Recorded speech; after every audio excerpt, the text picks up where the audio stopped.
Well, the biggest threat to the U.S. dollar dominance, I think, can be summed up with one acronym, and that acronym is BRICS. Although if you listen to the Western media talk about BRICS, they downplay its significance. The U.S. dollar is fine, nothing to see here. The rise of China, the rise of Russia, this partnership is of no concern to the United States. Really?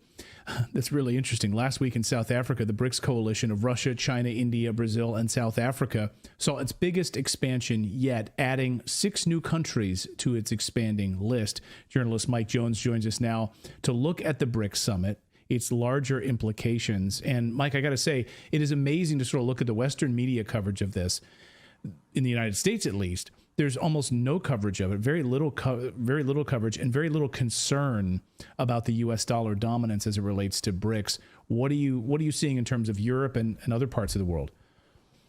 In terms of Europe, particularly I've looked at the British media today, The Guardian and The Independent, they have both got articles on it. Larry Elliott in The Guardian did talk a lot about the US hegemony and the dollar and its behavior in particular.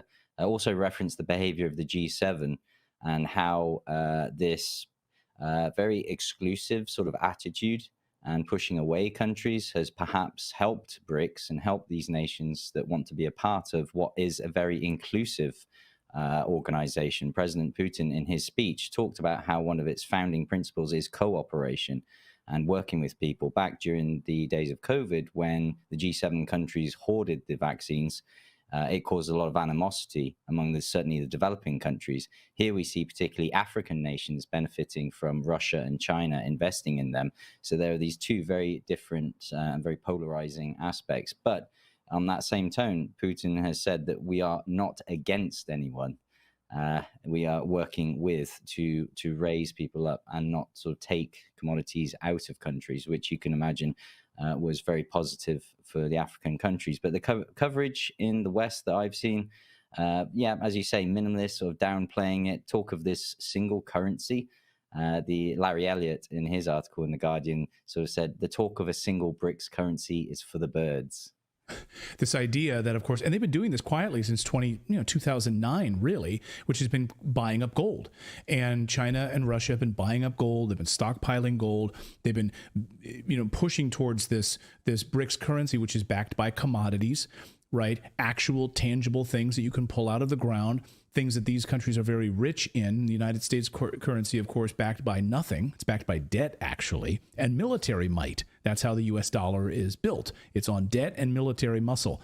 And so for these BRICS nations to say, we want you to keep your sovereignty, we want you to keep your minerals, we're not going to come in and basically rape your countryside and steal your minerals, it seems like a breath of fresh air, no? Absolutely. And you only need to look at the recent example of the French government's actions with Niger. Right. Niger rising up and kicking out the colonialist or former colonialist masters who were taking commodities out of their country, and this very aggressive action. And this comes down to energy, which is a big part of BRICS. We're talking not just nuclear, we're talking hydrocarbons, gas, oil, etc. Not just energy either, food as well. President Putin in his speech referenced the fact that the world's population is due to rise by 1.7 billion by I think he said 2025. So the increase in energy demands, and that is kind of what BRICS is based on, many of these hydrocarbon producers and exporters. I think it was the Visual Capitalist who did a great rundown of the real ramifications of the addition of these 6 countries into BRICS. We're talking about 44% of the world's oil production. Now, as much as the Western media might like to downplay that, that's got to be of concern to certainly the US and the de-dollarization process of the petrodollar. Yeah, it's a massive expansion. And I think looking at these visualization charts just really drives it home. I'm such a visual person, so when I see it in those stark terms, it's pretty remarkable. What were some of the other big takeaways? So we talked about the grain deal, we talked about Africa, and of course Putin doubling down on his position of sovereignty in Africa, that we will cooperate, we won't come in and steal your resources. But of course, you have this new expansion now, the 6 additional countries moving in, Saudi Arabia, Egypt, etc. What were some of the other big takeaways to your mind covering this big event? The big takeaways was also on a geopolitical and almost reconciliation sort of aspect, where with the addition of Iran and Saudi Arabia, these were two former rivals, and Joe Biden has done brilliant work in reconciling Saudi Arabia, Right. as it's been pointed out by others. How are they friends now? I mean, this is unbelievable, right? And they're joining BRICS together. It's really a remarkable moment. There we go. And I believe that's the role of China that has helped step in there as a mediator. Then if you look at China and India, now those are two sort of founding members of BRICS anyway, but they have their tensions as well, where Russia has been a mediator between those two countries. The Western media has liked to poke at that and say, oh, well, the more members you have, the more chances there are for disagreement and problems. But that doesn't appear to be the case in this multipolar world and how it's operating. So that is going to cause more concern. We then see the expansion into South America of Argentina. I believe they were brought on board at the request of Brazil. But these are economies with huge potential. Let's not forget Ethiopia. Its economy is in double digits. It had a lot of potential until recently. Iran as well. This new sort of trading bloc allows it to not get outside of US sanctions, but now it has this potential trade boom that it can cooperate in. I saw a lot of Iranian products at the Army Expo Forum in Moscow. I'm not just talking about defense industry production, but we can talk about a lot more other commodities as well, that these countries stand to mutually benefit from with the inclusion of those. I think certainly adding in Argentina was a big one. Adding in Ethiopia was, I believe, South Africa's request. There's obviously more interest from other African nations. I believe, actually, the total of non-official interest in joining BRICS currently stands at 50 countries. The caveat to that is not all heads of state have actually confirmed that, but that gives you some idea of just how much weight is now getting behind this movement. Like it's been termed, it used to be a club. Now you're looking at a fully fledged organization, importantly, with its own bank.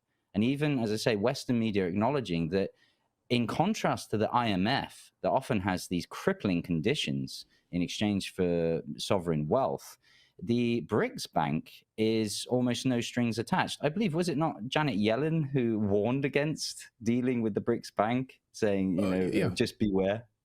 Yeah, just beware. And I'm not a believer in coincidences, because just as we have this meeting, this expansion of these BRICS nations, you see, of course, the United States ramping up again the rhetoric around China in the South China Sea. China must be challenged. Of course, that came this weekend. We see the trouble in the Philippines unfolding. So I don't think that this is a coincidence that you're starting to see the United States really push for agitation with China, because you listen to any U.S. official, they're playing out these war games in the United States against China by 2025. They're predicting a war with China. We need to take military action against China. This is their biggest threat. They've long said it. And I think you're seeing it now more than ever with this expansion of BRICS. I'm curious, talk about the military support here, because you have these countries now joining this. What sort of a military kind of friendly relationship will they have with Russia and China if there's U.S. meddling in their territories? That's a really good question. If you think of all the meddling that happened quite close to the U.S. in South America, those countries, they're not going to be too happy about it. Africa, I don't think Somalia has been particularly pleased with U.S. meddling there either. Airstrikes over the weekend killing 13 people in Somalia, right? So the amount of meddling in Ethiopia, the list is endless. So you expand into BRICS. Does that offer some sort of a godfather protection against the United States meddling?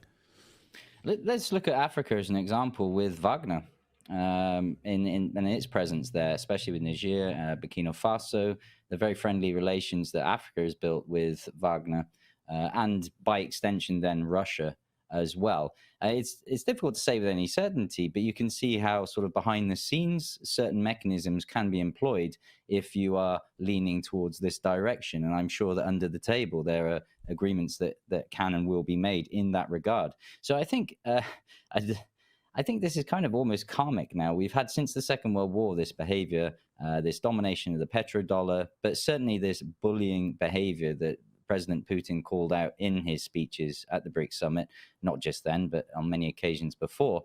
This is really resonating with these nations. And again, I'll reference the fact that the G7 and the G20 are very exclusive. These have to be leading industrial economies, generally looking at finance markets, not really anything that's useful for developing countries, even like Indonesia as well, which has been expressing an interest, I believe, in BRICS too. These economies actually want something useful and to be a part of something that benefits them. And we're seeing these different, like Ethiopia, I believe, could also be a big food producer as well. Egypt needs food.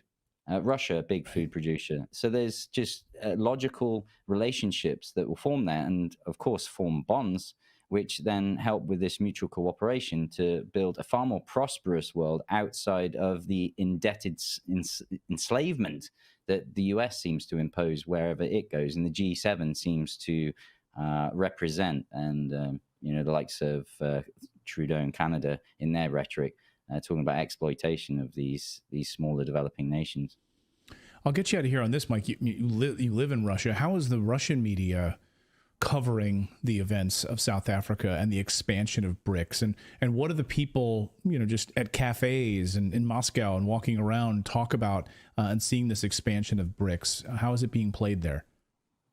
Obviously, it's very positive. Obviously, I went to the Russia-Africa summit as well. So given that this was chaired by South Africa, Africa was quite a heavy focus on it.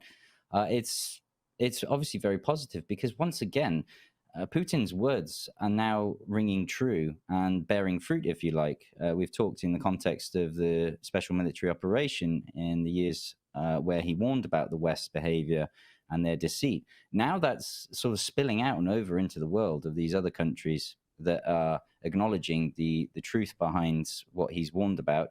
Then take it further with these alternative systems and deals, trade agreements, investments overseas. They're all bearing fruit now. So this is all very positive for not just the Russian economy either, but these member states as well. So it's kind of reinforcing the truth, the policy, and the direction that Russia is going in. And it doesn't matter how much the West screams and cries that the economy is in tatters. It's not. It's growing, and people's lives are getting better and better as a result of this guidance and this leadership. This cannot be sitting well in Washington. We'll be covering it very, very closely. It'll be interesting to see what the Western response is, because they can't be sitting. They've got to have a plan here. They've got to be sitting back thinking, we've got to do something about this. You're literally watching the collapse of the U.S. dollar. It's not going to happen overnight, but the foundation is now laid, and this expansion is a major threat to U.S. dollar dominance. Annalena Baerbock, if I may just comment, to see a contrast in the German politics, she was very quick to downplay and brush this developments from BRICS off. And yet, I believe it was Reinhard Bütikofer, the same member of her party, talking about what a massive geopolitical shift this is and will be, and the ramifications it will invariably have, particularly on Germany and the EU. And again, when we talk about Germany's position with gas and commodities, I'm more inclined to agree with Reinhardt, who, as I stress, is a member of the same party as Annalena Baerbock.